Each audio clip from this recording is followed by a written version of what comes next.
Bonjour, je sais que ça fait longtemps. Ça fait super longtemps que j'ai pas fait de vidéos et j'espère que vous allez super bien.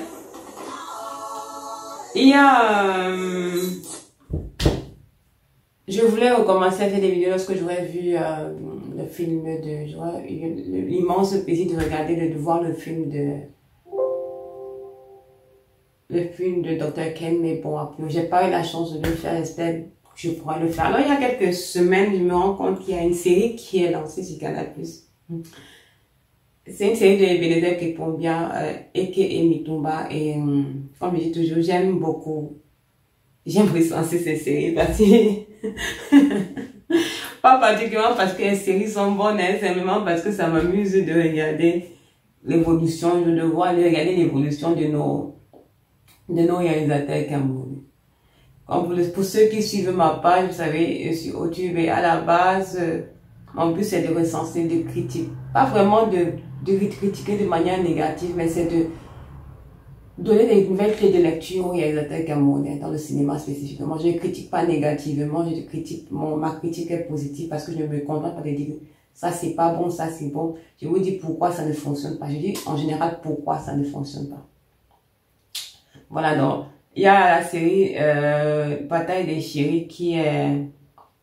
La bataille des chéris qui est actuellement... qui est en train de faire... pas particulièrement des ravages, dont on parle énormément, et j'ai remarqué que c'était sur Canal+. Bon, c'est vrai que j'ai Canal+ sur moi, mais malheureusement, je ne peux pas faire la vidéo en regardant la télévision. Et j'ai décidé je suis allée sur YouTube, sur une page de YouTube, et j'ai vu qu'il y a cette série en diffusion sur cette page. Je pense au deuxième épisode. Et je vais recenser sur la base de ce que je vais recevoir, je vais voir sur YouTube. Comme je vous expliquais, je peux pas, littéralement, je ne peux pas recenser de ma télévision. Ça va être compliqué pour moi au niveau du montage. Donc, ouais. La bataille des chéris, recension. La production.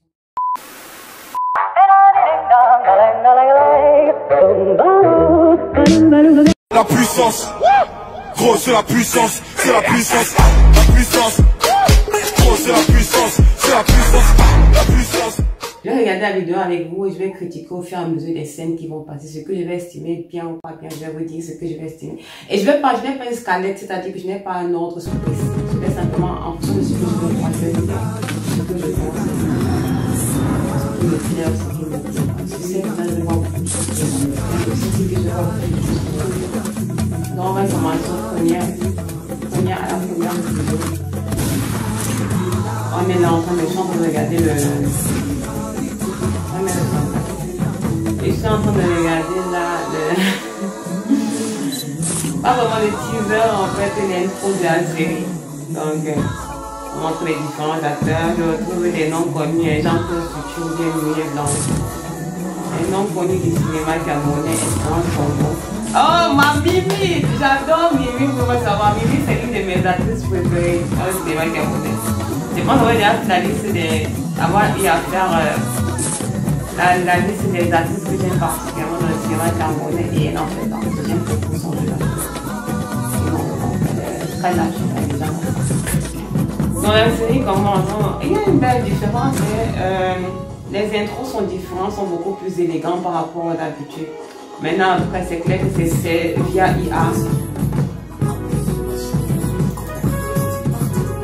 Non, il faut pas. Comment vous commencez l'intro en République de Sullindre, un pays imaginaire qu'on pourrait retrouver partout dans le monde, surtout en Afrique. Le fait que vous commencez en intro et vous dites dans un pays imaginaire qu'on pourrait retrouver la République de Sullindre est constituée de 4 gouvernorats autonomes, encore appelés régions ou on ne fait pas ça, ça ne se fait pas, ça ne se dit pas. Prenons l'exemple de Wakanda. Nous vous souhaitons la bienvenue au gouvernorat de Makwa. Dès qu'on entend le nom Wakanda, on sait que c'est un pays qui n'existe pas. On sait que dans le monde, il n'y a pas de pays qui s'appelle Wakanda. Et en général, ce que vous avez fait en intro, en fait, c'est ce que l'on écrit, on met dans la préface. Donc, vous n'avez pas besoin de dire dans un pays qui n'est imaginaire dans le monde. Je sais que ça vous voulez que ça vous évite les problèmes du point de vue politique, je dirais, mais vous n'avez pas besoin de préciser dans un pays. ça tue le storytelling, ça tue l'histoire du film, ça tue le contexte que vous êtes en train de créer. Cette information n'était pas nécessaire. Mais bon, on va continuer. Mais qui fait ça en fait? Ce n'est pas un dessin animé, c'est un film. Les gens ont besoin de se projeter dans ce film. Lorsque vous le spécifiez en début, vous êtes en train de détruire carrément la capacité des téléspectateurs de se retrouver dans ce film-là. Vous ne devez pas spécifier ce genre de choses.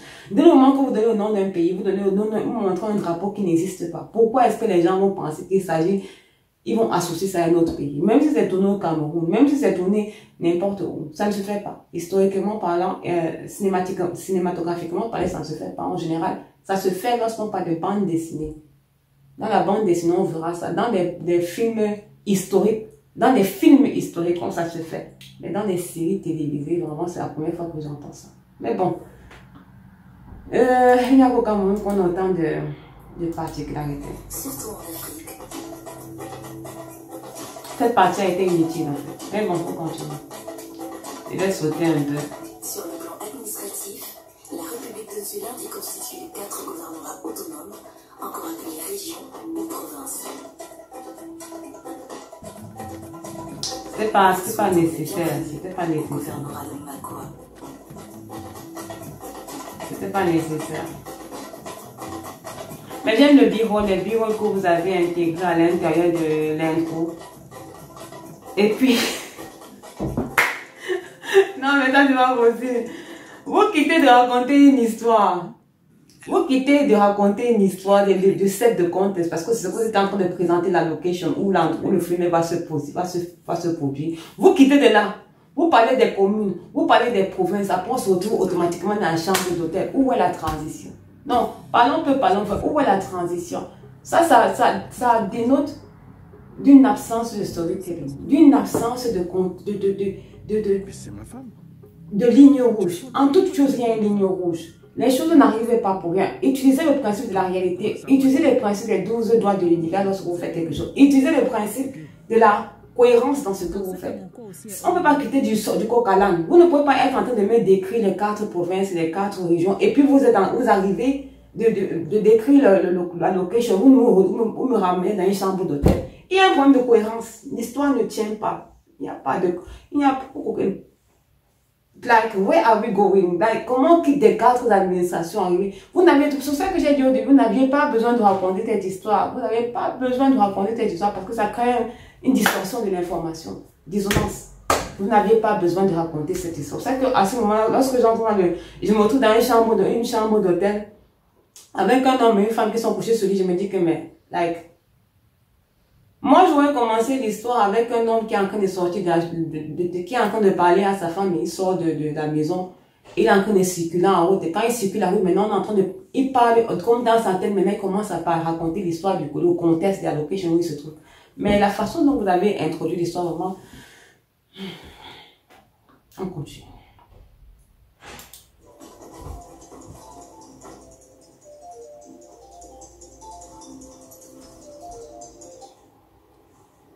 Allô? Qui a l'appareil? C'est... Que voulez-vous?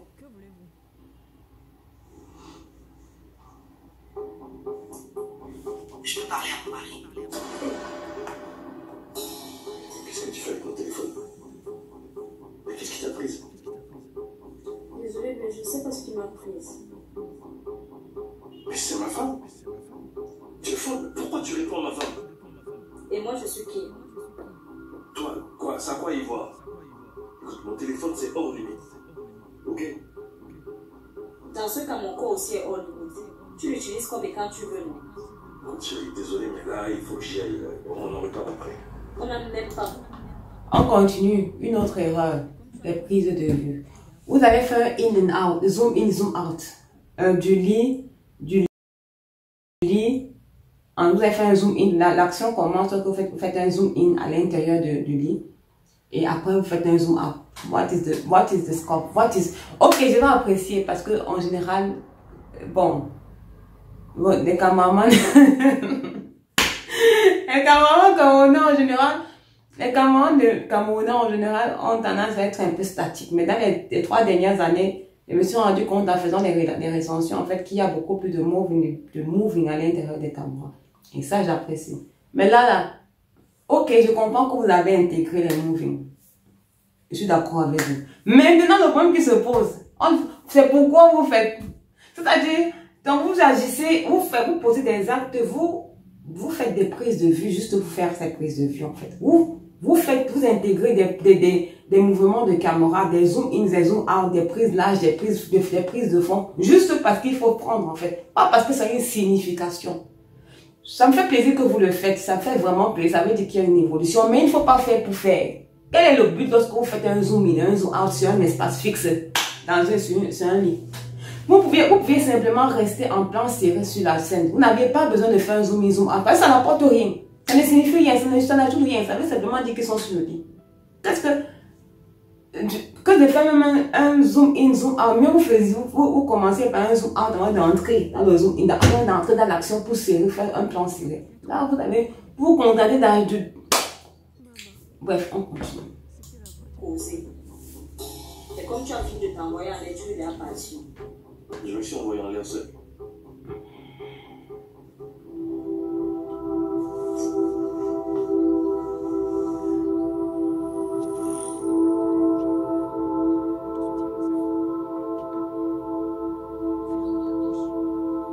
Encore un problème de transition. Mais bon, là, c'est encore, ça va. Pour avoir plus d'émotion, j'aurais transitionné directement sur la face, sur le visage de Muriel Blanche. Avant de vraiment, j'aurais commencé la deuxième scène sur le visage de Muriel Blanche et de tirer en fait vers l'extérieur. Mais bon, vous avez décidé de commencer sur la fête d'anniversaire de l'enfant. Bon, c'est un choix. Petit shout-out, je vais dire vraiment, Muriel Blanche a un jeu, elle a beaucoup évolué dans le temps, ça je vais le dire, et je vous ai toujours dit, hein, moi c'est vrai que ce n'est pas quelqu'un que je connais particulièrement, je l'ai vu évoluer, et j'estime qu'elle travaille énormément son jeu d'acteur, dans cette scène, son émotionnel est très intense, ses mimiques faciales, ses mimiques en fait, son faciès, ses mimiques de visage en fait sont très intenses. Donc vraiment on voit beaucoup d'émotivité, beaucoup d'émotions à l'intérieur de son visage. C'est vraiment très bien. Vraiment, elle n'a même pas beaucoup besoin de parler. On sent la souffrance en fait d'une femme blessée. On sent la souffrance d'une femme qui est atteinte par les actions de son mari. Et c'est très beau. Ses mimiques en fait sont vraiment très belles en fait. Son expressionnisme facial est vraiment intense dans cette scène. J'aime beaucoup. Là vraiment, chapeau bas. Pour les autres acteurs en fait, sincèrement, on est dans de la répétition en fait. On est dans des personnes qui répètent un test. Je vois beaucoup de manque d'authenticité dans leur, très peu de naturel en fait. On a l'impression qu'ils font ce qu'ils doivent faire, alors qu'ils doivent s'imprégner du rôle. Vous savez la difficulté parfois dans certains cas de figure en fait, c'est quoi? C'est de s'imprégner du rôle en fait, c'est d'être intensément dans ça, de comprendre le rôle et s'imprégner du rôle et prendre la personnalité du rôle que l'on doit avoir. Il y a ce qu'on appelle les personnalités dans le cinéma. Et il ne s'agit juste pas de dire ok, j'ai tel rôle, je suis telle personne dans ce film. Non, il faut comprendre la personnalité de ce rôle et aussi l'archétype auquel il se rapporte. Dans ce cas de figure, je ne vois pas, il y a juste des personnes qui sont en train de parler sur la table. Je dirais, on est sur un premier épisode en fait, donc il n'y a pas, peut-être que ça va se développer avec le temps. Ça va sûrement se développer avec le temps. Je me dis.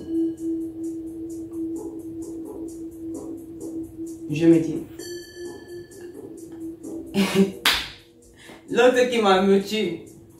Les mouvements de la caméra, ça c'est quelque chose qui est incroyable dans ce film. Premier épisode, vous me faites des mouvements de caméra. Vous n'avez pas de green bolt.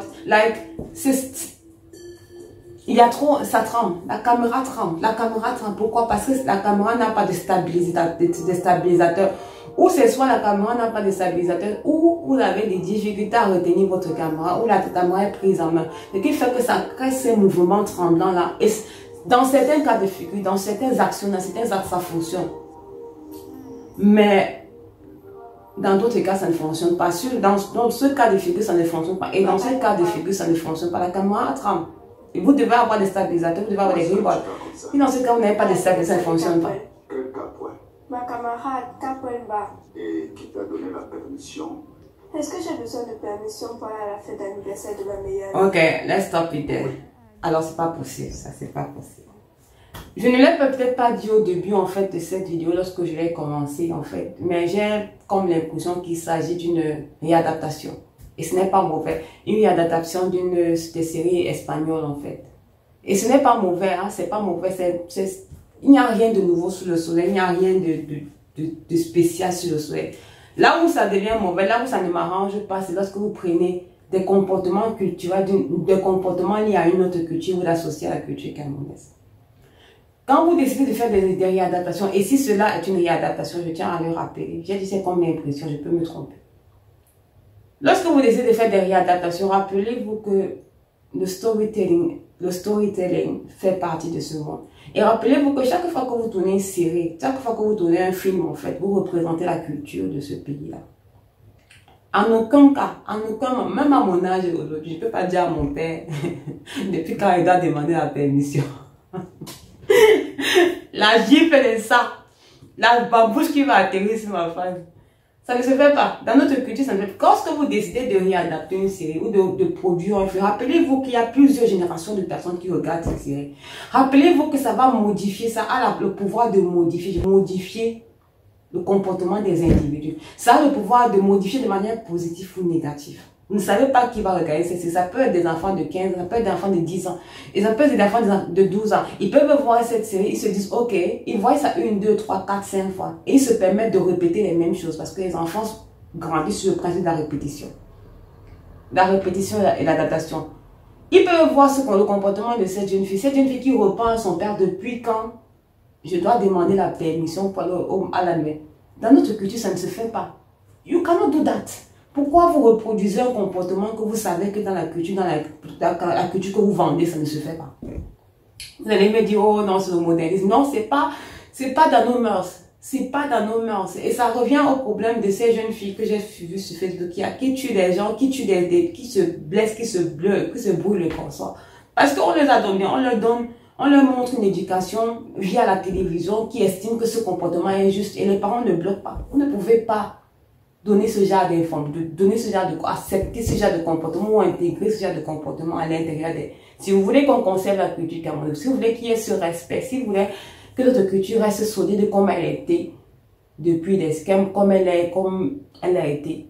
Vraiment, il y a des écritures, des histoires que vous ne pouvez pas intégrer, des comportements que vous ne pouvez pas intégrer, ou que vous pouvez modifier par le fait de les jouer autrement dans vos séries. Donc cette scène-ci, pour moi, c'est une scène qui doit exister, je suis d'accord. C'est une scène qui devait être intégrée, mais c'est une scène qui est à l'encontre de notre culture. Notre but, c'est de vendre le Cameroun. Le but du cinéma, c'est de vendre la culture camerounaise. Ce n'est pas de vendre une culture qui n'est pas nôtre. Et dans ce cas de figure, vous utilisez une culture qui n'est pas nôtre pour embellir. Mais ça ne fonctionne pas. Ce n'est pas nous. Ce n'est pas notre éducation. Après, vous allez me dire, je suis de la vieille école. J'aime ma vieille école. Et je pense aussi que Mituma Kepo, monsieur Kepo, bien, vous ne pouvez pas assister ça de votre enfant. Pourquoi vous donnez ce genre de je vous l'ai dit plusieurs fois, soit le pouvoir de... Et si tu t'amuses, désormais même tu auras besoin de permission pour aller au toilette. Amen. Papa. J'ai dit tu ne vas nulle part. Amen. Pourquoi est-ce que tu refuses que j'aille à l'anniversaire de ma meilleure? Attends. Depuis quand ton père te dit tu ne parles pas, tu parles. Depuis quand ton père te dit tu parles quoi? Tu discutes quoi? Ça c'est la culture, ça c'est une culture qui n'est pas Nous nous. sommes en période d'élection régionale. Tu lui expliques quoi? Depuis quand tu expliques quelque chose à l'enfant? Tu ne dois plus fréquenter cette fille. C'est ma meilleure amie depuis des années. J'ai dit tu ne vas nulle part. Retourne dans ta chambre.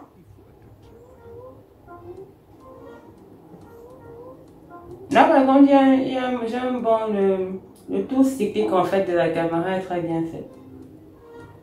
Et puis là il fait un zoom in. En période électorale, Un plan serré. il faut être très prudent. C'est gâté.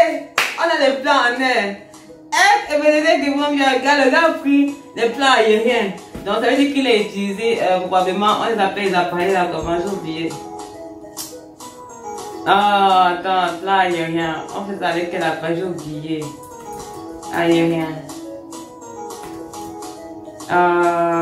C'est avec... Les plans aériens se font, j'ai oublié le nom de la... des appareils avec lesquels on fait les plans aériens.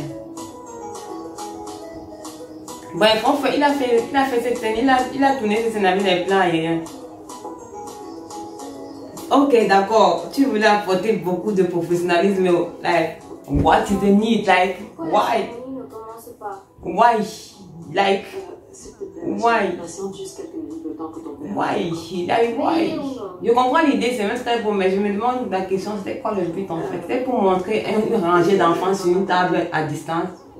Il arrive. Sur le plan aérien. Il va arriver dans quelques instants. Ah, Seigneur Jésus. Est-ce que c'est l'anniversaire de lui? On n'a pas besoin de lui ici. Non, mais Lumière Blanche au taquet. Son jeu d'acteur, je n'ai rien à dire. Les invités comme ça. Et puis, il y a des enfants parmi. Il faut les libérer. Pour une fois, je suis d'accord avec ma belle. Voilà ce que j'ai dit. Donc, c'est que je suis...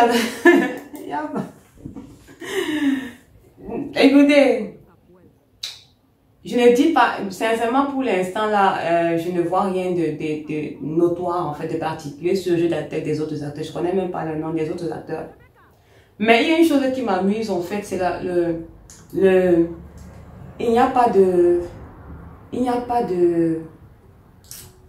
je vais dire ça comment, il n'y a pas de cohésion. C'est-à-dire les dialogues ou bien les communications, les tirades en fait se font de manière aléatoire, pas aléatoire, se font en fonction de based on the book. Donc chacun dit sa tirade comme il doit dire. Il n'y a pas de, ce n'est pas naturel, c'est du tic au tac, ce n'est pas.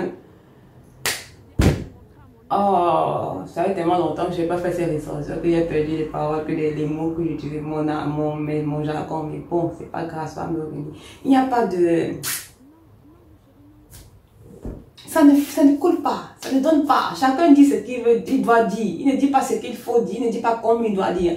Le plus important n'est pas ce que vous dites, c'est comment vous le dites. Le plus important n'est pas juste de dire, de donner votre tirade, ou bien de donner votre partie. C'est au simple, se faire à ce que lorsque vous donnez votre tirade, lorsque vous parlez, lorsque vous jouez vous dites ce que vous avez à dire à la base, il y a, ça s'adapte en fait, que ça fonctionne, que ça lisse, ce soit naturel, qu'on sente qu'il y a une forme de, parce que, on va dire, ce sentiment d'ensemble en fait, ce sentiment d'appartenance, ce sentiment de cohésion, ce sentiment de fluidité. Voilà, il n'y a pas de fluidité. Ce sentiment de fluidité naît du fait que les acteurs, avant même de commencer le film, en fait, ils sont déjà des personnes, ils réussissent à créer une atmosphère, en fait. Une atmosphère qui les rend proches, naturellement proches. Même ils deviennent des amis pour le set, en fait. Ce qui fait que lorsqu'ils se lancent, ils commencent le dialogue, lorsqu'ils se lancent des paroles, en réalité, lorsqu'ils parlent entre eux, il y a une forme de fluidité, ça coule lisse en fait. Ça coule clairement lisse, mais là ça ne coule pas lisse. On a l'impression que chacun est en train de lire son script et il dit ce qu'il doit dire dans le script. Je dis ce que j'ai à dire et basta. Parce que vous êtes en train de penser l'action. Ce n'est pas naturel. Bon. On est encore sur le premier épisode. Donc. Dans tous les cas, moi je vous ai dit que je suis ici pour boire. Alors, vivons. Un peu de retenue. On ne commence rien sans la présence du Père.